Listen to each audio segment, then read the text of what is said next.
Everyone, इसमें modern history को देखने वाले हैं। सबसे पहले अर्लियल मॉडर्न से स्टार्ट करेंगे।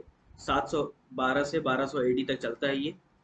और इसमें हम यही सारी इतनी सारी चीज़ें देखने वाले हैं जितना कि एग्ज़ाम पूछते हैं गवर्नमेंट एग्ज़ाम में। ठीक है, तो सबसे पहले हम मुस्लिम इन्वेडर्स को देखेंगे आज। मुस्लिम इन्वेडर्स हमारे तीन देश में, तीन भारत में तीन मुस्लिम इन्वेडर्स आए। पहले तो मोहम्मद बिन कासिम, दूसरा महमूद गजनी, तीसरा मोहम्मद गोरी।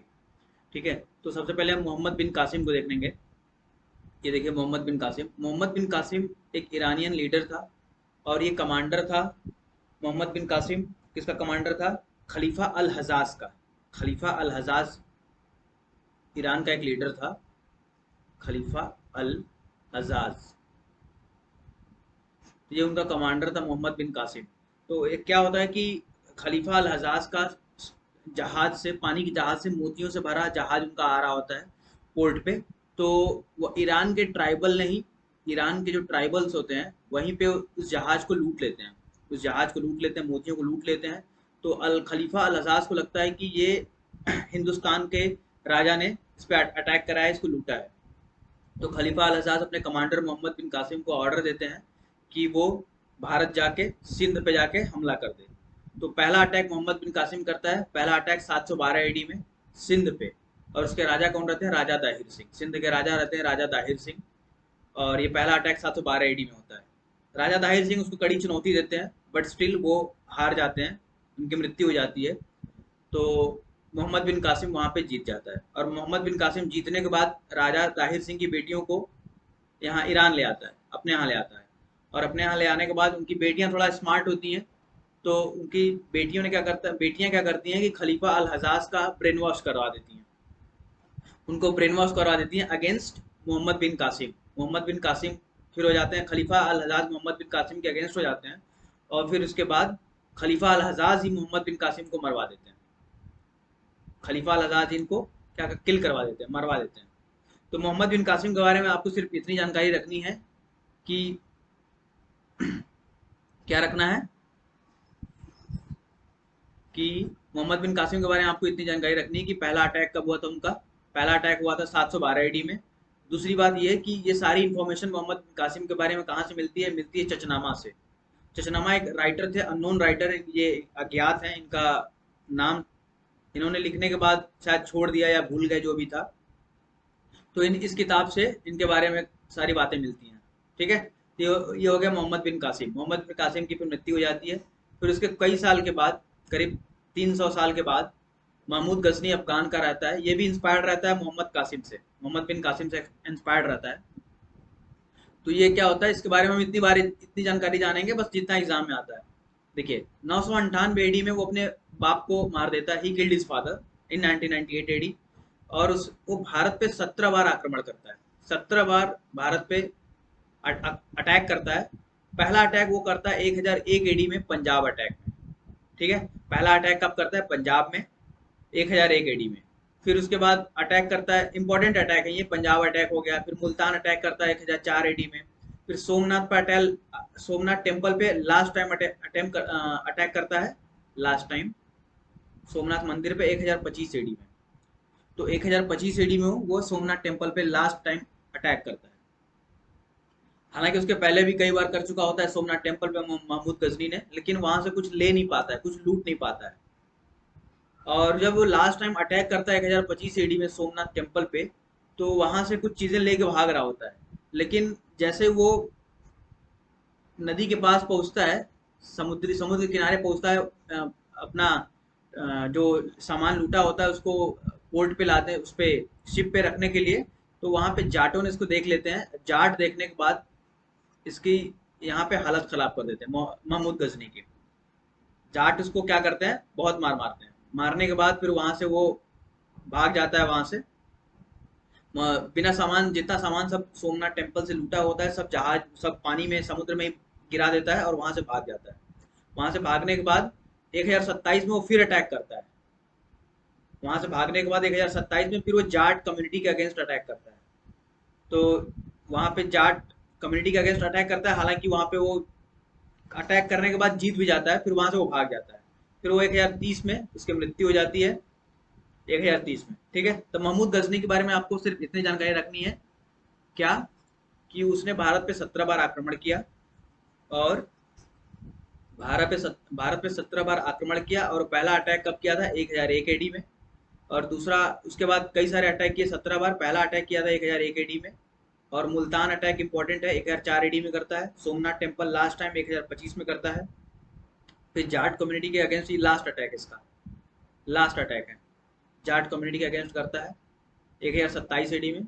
फिर 1030 में उसकी मृत्यु हो जाती है महमूद गजनी की। फिर ये महमूद गजनी की सारी बातें कहाँ से मिलती हैं?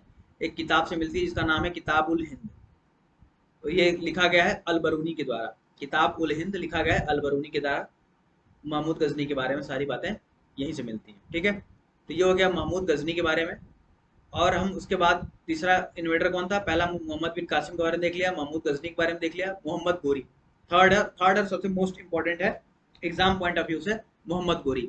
हम ये सारी चीजें सिर्फ एग्जाम पॉइंट ऑफ व्यू से देख रहे हैं, एक रिवीजन के तौर पे, ठीक है। तो मोहम्मद गोरी क्या करता है? मोहम्मद गोरी कौन होता है? ये मोहम्मद गोरी का नाम होता है, ये होता है अफगान का ही रूलर होता है। ये भी मोहम्मद गोरी भी अफगानी रूलर होता है, और ये अफगान में एक जगह घोर होता है, वहां का ये रूलर होता है, ठीक है। तो मोहम्मद गोरी का नाम रहता है मोहम्मद बिन शाम। मोहम्मद गोरी का नाम रहता है मोहम्मद बिन शाम, लेकिन मोहम्मद गोरी वो अपने आप को बुलाता है, क्यों? क्योंकि वो घोर का किंग होता है, घोर का शासक होता है, इसलिए अपना नाम मोहम्मद गोरी रख लेता है, ठीक है। और ये डिसाइपल होता है, शिष्य होता है कुतुबुद्दीन बख्तियार काकी का। कुतुबुद्दीन बख्तियार काकी का ये शिष्य होता है, और वो राजा किंग ऑफ घोर होता है, ठीक है। मोहम्मद गोरी के बारे में तीन बातें, मोहम्मद बिन शाम नाम होता है उसका, और ये डिसाइपल होता है कुतुबुद्दीन बख्तियार काकी का, और he was the king of घोर, ठीक है।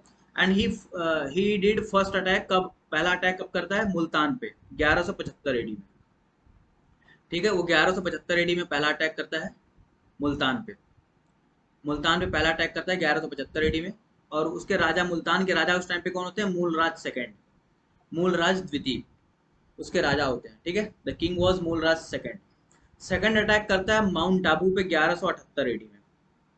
फर्स्ट अटैक करता है मुल्तान पे 1175 एडी में, king Mulraj second. Second attack करता है माउंट आबू पे, इसको बैटल ऑफ माउंट आबू बोलते हैं, ये 1178 में करता है, 1178 में। उसके राजा होते हैं माउंट आबू के उस टाइम पे भीमदेव सेकंड, ठीक है।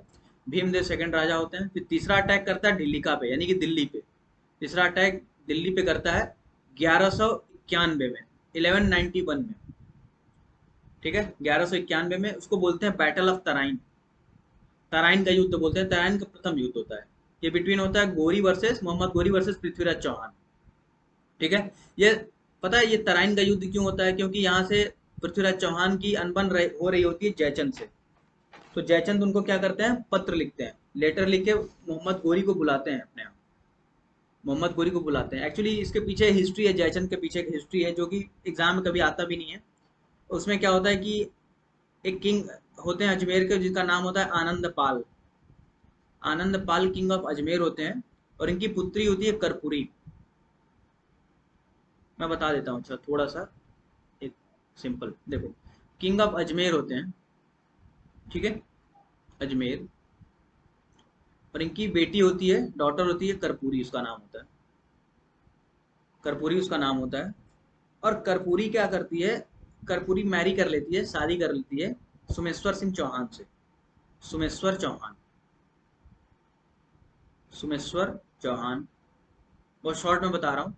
सुमेश्वर चौहान से शादी कर लेती है। फिर इन दोनों से एक बेटा होता है जिसका नाम होता है पृथ्वीराज चौहान, पृथ्वीराज चौहान, ठीक है। पृथ्वीराज चौहान उनका बेटा होता है। और ये पृथ्वीराज चौहान, पता है पृथ्वीराज चौहान के बारे में कैरेक्टरिस्टिक्स है, ये इनको शब्द भेदी बाण आते थे। शब्द भेदी बाण की शिक्षा थी, ज्ञान थी इनको। शब्द भेदी बाण में भारत में कहते हैं कि सिर्फ चार चार ही लोगों को आता है। एक तो राजा दशरथ थे, पहला राजा दशरथ थे। दूसरा अर्जुन थे, अर्जुन को भी आता था शब्द भेदी बाण। और कर्ण को भी आता था। और चौथा पृथ्वीराज चौहान को, पृथ्वीराज चौहान को, ये चार लोगों को शब्दभेदी बाण आते थे। तो पृथ्वीराज चौहान उनसे जन्म होते हैं। और पृथ्वीराज चौहान क्या करते हैं? शादी कर लेते हैं, किससे? संयोगिता से, मैरिड टू संयोगिता, संयोगिता। और इस संयोगिता किसकी बेटी होती है? ये बेटी होती है जयचंद की। जयचंद की बेटी होती है। एक्चुअली जयचंद की बेटी संयोगिता से शादी कर लेते हैं। कर किंग ऑफ अजमेर जो होते हैं, किंग ऑफ अजमेर आनंद पाल इनका नाम रहता है। आनंद पाल की अनबन चल रही होती है जयचंद से वर्सेस जयचंद। ठीक है, जयचंद से इनकी अनबन चल रही होती है। तो शादी को ही लेके, फिर जो साम्राज्य को लेके उनकी अनबन चल रही होती है, तो सोमेश्वर चौहान कर्पूरी से फिर भी शादी कर लेते हैं और पृथ्वीराज चौहान के उनसे जन्म होते हैं। फिर पृथ्वीराज चौहान क्या करते हैं, जयचंद की बेटी से शादी कर लेते हैं, इनकी डॉटर से जयचंद की बेटी शादी कर लेते हैं। और ये संयुक्ता उनका नाम होता है जयचंद की बेटी का। तो जिसकी वजह से जयचंद बहुत गुस्से में आ जाते हैं और ये अपने ही देश के खिलाफ चले जाते हैं, अपने देश के खिलाफ चले जाते हैं। और वो मोहम्मद गोरी को पत्र लेटर लिखते हैं और वो उनको उनको इंडिया बुलाते हैं, भारत बुलाते हैं। तो जब वो भारत बुलाते हैं तो वही बैटल ऑफ तराइन होता है 1191 में। ठीक है, बैटल ऑफ तराइन बिटवीन गोरी वर्सेस पृथ्वीराज चौहान। और इसमें पृथ्वीराज चौहान की विजय होती है। गोरी इसमें घुटने के बल गिर जाता है और वो क्षमा याचना, पृथ्वीराज चौहान ने गलती करके क्या कर दिया, उनको गोरी को माफ कर देते हैं। बेटा से हमको करना नहीं चाहिए था, गोरी को माफ कर देते हैं। ये उनकी सबसे बड़ी भूल हो जाती है और वो फिर फोर्थ अटैक करता है। फिर दिल्ली एक साल बाद 1192 में बैटल ऑफ तराइन सेकंड बोलते हैं उसको, उसमें गोरी वर्सेस पृथ्वीराज चौहान। गोरी उसमें जीत जाता है, पृथ्वीराज चौहान को बंदी बना के ले जाता है। पृथ्वीराज चौहान उसमें हार जाते हैं। ठीक है, तो 4 अटैक हो गए। फिर 5वां अटैक करता है जब ये पृथ्वीराज चौहान वहां से उसको बंदी बना के ले जाते हैं। तो वहीं पे उनको कई सालों तक जेल में रखते हैं। फिर पृथ्वीराज चौहान उसको मार भी देते हैं। पृथ्वीराज चौहान जाने के बाद गोरी को ही मार देते थे, वहां पे सप्तवेदी बाण से उनको मार देते हैं, अपने हेल्प से, किसके मदद से, अपने दोस्त चंद्रवरदाई की वजह से। चंद्रवरदाई उनको एक कविता के रूप में बताता है कि गोरी वहां पे खड़ा है और वो शब्दभेदी बाण चलाते हैं, वहां से मार देते हैं उसको। ठीक है, तो इंपॉर्टेंट क्या है, पहला अटैक है क्या वो तो 1175 में, सेकंड अटैक माउंट आबू में, थर्ड अटैक 1191 में battle of Tarain most important. फिर चौथा attack battle of Dhillika, battle of Tarain second Dhillika पे 1192 में, एक साल बाद ही। फिर 5वां अटैक करता है जयचंद। फिर इसको क्या करता है, जयचंद फिर गिल्ट में आ जाता है। पृथ्वीराज चौहान को बंदी बनाने के बाद जयचंद गिल्ट में आ जाता है। फिर वो लेटर लिखता है फिर वापस मोहम्मद गोरी को वापस लेटर लिखता है। तो फिर अपने युद्ध करने के लिए उसको बुलाता है, मोहम्मद गोरी को बुलाता है। तो मोहम्मद गोरी वापस आता है। 5वां अटैक होता है बैटल ऑफ चंदावर 1194 एडी में, 2 साल के बाद आता है वापस और जयचंद को मार गिराता है और गोरी यहाँ पे फिर जीत जाता है। ठीक है, 5 बैटल मोहम्मद गोरी के इंपॉर्टेंट है। पहला Multan, second Mount Abu, third is Dhillika, fourth is Dhillika पे अटैक करता है, fifth is battle of Chandawar. ठीक है, और ये सारी बातें कहाँ से मालूम चलती हैं, सारी बातें पता चलती हैं पृथ्वीराज रासो से। किससे? पृथ्वीराज रासो। पृथ्वीराज रासो कौन थे? पृथ्वीराज रासो एक किताब का नाम है जो कि चंद्रवरदाई इसके राइटर थे। चंद्रवरदाई ने इसको लिखना शुरू किया था। और ये चंद्रवरदाई कौन थे? चंद्रवरदाई थे मोहम्मद पृथ्वीराज चौहान के पोएट थे। ये कौन था? पोएट थे पृथ्वीराज चौहान के। पृथ्वीराज चौहान के चंद्रवरदाई पोएट थे। ठीक है, फिर मोहम्मद गोरी के कमांडर्स थे कुतुबुद्दीन ऐबक और बख्तियार खिलजी। ये बख्तियार खिलजी यहाँ पे कंप्लीट है। 2 कमांडर थे मोहम्मद गोरी के। ठीक है, कुतुबुद्दीन ऐबक और बख्तियार खिलजी। अब जैसे ये पूरे दिल्ली को जीत लेते हैं, मोहम्मद गोरी पूरा दिल्ली को जीत लेता है, तो जीतने के बाद तो पृथ्वीराज चौहान की भी मृत्यु हो जाती है और मोहम्मद गोरी भी मर जाता है। तो फिर उसके कमांडर्स को उसकी दिल्ली को संभालते हैं। ठीक है, कमांडर कौन होते हैं? कुतुबुद्दीन ऐबक और बख्तियार खिलजी। ये वही बख्तियार खिलजी है, ये वही बख्तियार खिलजी है जिसने नालंदा विश्वविद्यालय में आग लगाया था, जो कि कई महीने तक जलता रहा। ये वही बख्तियार खिलजी है, इसी ने फायर लगाया था नालंदा विश्वविद्यालय में, नालंदा यूनिवर्सिटी में। ठीक है, यूनिवर्सिटी, ये वही बख्तियार खिलजी है। और कुतुबुद्दीन ऐबक उसका कमांडर होता है, यानी कि उसका स्लेव होता है मोहम्मद गोरी का। स्लेव मतलब दास होता है, ये दोनों दास होते हैं। फिर मोहम्मद गोरी के कुछ 2 स्पिरिचुअल लीडर्स होते हैं। एक तो कुतुबुद्दीन बख्तियार काकी, यहाँ पे देखा आपने कुतुबुद्दीन बख्तियार काकी जिनका चेला होता है वो। और दूसरा मोइनुद्दीन चिश्ती। तो दो इनके स्पिरिचुअल लीडर्स होते हैं मोहम्मद गोरी के, कुतुबुद्दीन बख्तियार काकी और मोइनुद्दीन चिश्ती। तो कुतुबुद्दीन बख्तियार काकी के नाम पे ही दिल्ली में कुतुब मीनार है, उन्हीं के नाम पे ये बनाया गया कुतुब मीनार। ठीक है, तो कुतुबुद्दीन बख्तियार काकी के नाम पे क्या बनाया जाता है, कुतुब मीनार। ये कौन शुरुआत कौन करवाता है बनवाना, कुतुबुद्दीन ऐबक। ये कुतुब किसके नाम पे है, कुतुबुद्दीन बख्तियार काकी के नाम पे। और मोइनुद्दीन चिश्ती के नाम पे है 2.5 दिन का झोपड़ा, 2.5 दिन का झोपड़ा। ये कहाँ पे है, ये है अजमेर में, अजमेर। 2.5 दिन का झोपड़ा अजमेर, मोइनुद्दीन चिश्ती के नाम पे है। और कुतुबुद्दीन बख्तियार काकी के नाम पे कुतुब मीनार है दिल्ली में। और एक इम्पॉर्टेंट बात, ये मोहम्मद गोरी ने गॉडेस लक्ष्मी का क्वाइंस पे क्या करवाया था, प्रिंट करवाया था। एक साइड तो अपनी फोटो लगवाया था मोहम्मद गोरी की खुद की, और दूसरी साइड गॉडेस लक्ष्मी, देवी लक्ष्मी का फोटो उसने प्रिंट करवाया था मोहम्मद गोरी ने। ठीक है, तो ये रहे मुस्लिम इन्वेडर्स और मोहम्मद बिन कासिम, महमूद गजनी, मोहम्मद गोरी। ये तीनों बारे में मेरे ख्याल से इससे ज़्यादा मोहम्मद मुस्लिम इन्वेडर्स में एग्जाम्स में नहीं आएंगे। एग्जाम्स टारगेटेड कौन है, टारगेटेड एग्जाम गवर्नमेंट एग्जाम्स जितने, यूपीएससी को छोड़ के। यूपीएससी में सिर्फ 1 मार्क आंसर तो आता नहीं, तो मतलब 1 लाइनर तो आता नहीं, यूपीएससी को छोड़ दो तो बाकी जितने भी एग्जाम्स होते हैं छोटे छोटे बड़े बड़े, ये सारे एग्जाम्स उसी में क्लियर हो जाएंगे। ठीक है, जैसे एसएससी हो गया, रेलवे हो गया, एनडीए हो, एनडीए में भी आ जाता है, सीडीएस में भी आ जाता है, और बैंकिंग में भी आ जाता है। बैंकिंग में नहीं आता सर, बैंकिंग में तो सिर्फ करंट अफेयर्स आता है। और एनटीपीसी हो गया, और एसएससी से टारगेटेड जितने भी CGL, CHSL, CGL, CHSL, UP triple SC, RO, RO, जितने भी एग्जाम्स होते हैं स्टेट लेवल के, सारे में ये काम कर जाएगा। ठीक है, मुस्लिम इन्वेटर्स के बारे में इतना ही। और हम इसके बाद अब देखेंगे, इसके बाद देखेंगे कमांडो जो कुतुबुद्दीन ऐबक होता है और बख्तियार खिलजी, ये स्लेव डायनेस्टी स्टार्ट करते हैं दिल्ली सल्तनत पे। फिर दिल्ली सल्तनत फिर इनका हो जाता है, फिर दिल्ली सल्तनत कहाँ से स्टार्ट हुआ, खिलजी डायनेस्टी से स्टार्ट, सॉरी स्लेव डायनेस्टी से स्टार्ट हुआ, क्योंकि दास डायनेस्टी से स्टार्ट होता है। ठीक है, इसको हम आगे देख लेंगे। तब तक के लिए शुक्रिया, धन्यवाद।